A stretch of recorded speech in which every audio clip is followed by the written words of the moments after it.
Guys, क्या आपने बिना पायलट और बिना पैसेंजर के भूतिया विमान उड़ने की खबर सुनी है?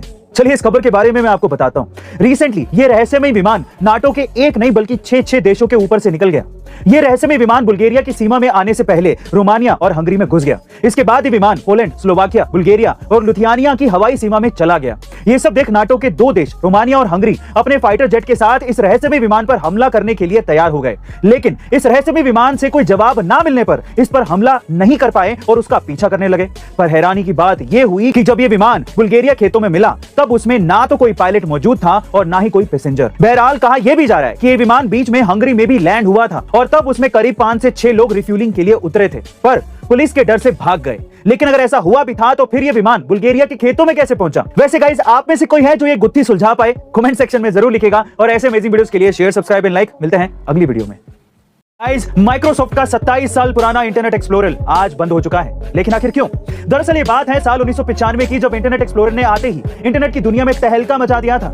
और आपको ये जानकर हैरानी होगी कि उस समय 90% से ज्यादा इंटरनेट यूजर्स सिर्फ इसी ब्राउजर का इस्तेमाल करते थे। लेकिन 90 के दशक के बाद साल 2002 में मोजिला फायरफॉक्स ने इंटरनेट एक्सप्लोरर को एक बड़ा झटका दिया, क्योंकि मोजिला फायरफॉक्स एंड्रॉइड और iOS दोनों सिस्टम को सपोर्ट करता था और ये फीचर इंटरनेट एक्सप्लोरर के पास नहीं था।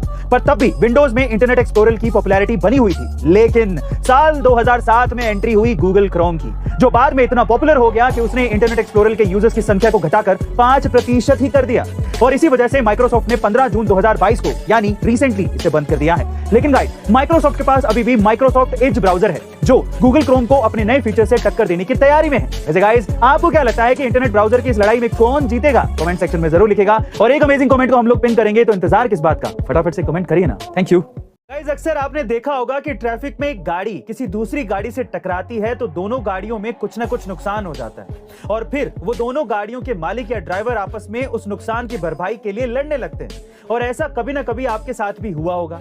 लेकिन क्या आप ये जानते हैं कि अगर आपकी गाड़ी से किसी दूसरी गाड़ी का एक्सीडेंट हो जाता है तो आप उसे एक भी पैसा देने से मना भी कर सकते हैं? जी हाँ गाइस, अगर आपकी गाड़ी के इंश्योरेंस में थर्ड पार्टी इंश्योरेंस शामिल है तो आपको कोई भी पैसा देने की जरूरत नहीं है, क्योंकि उस नुकसान की भरपाई वो बीमा कंपनी ही करेगी जिससे आपने अपनी गाड़ी का बीमा करवाया है। गाइस, क्या आप इससे पहले तक इस रूल के बारे में जानते थे? और अगर नहीं तो कमेंट सेक्शन में जरूर लिखेगा और ऐसे अमेजिंग वीडियोस के लिए शेयर, सब्सक्राइब एंड लाइक। मिलते हैं अगली वीडियो में।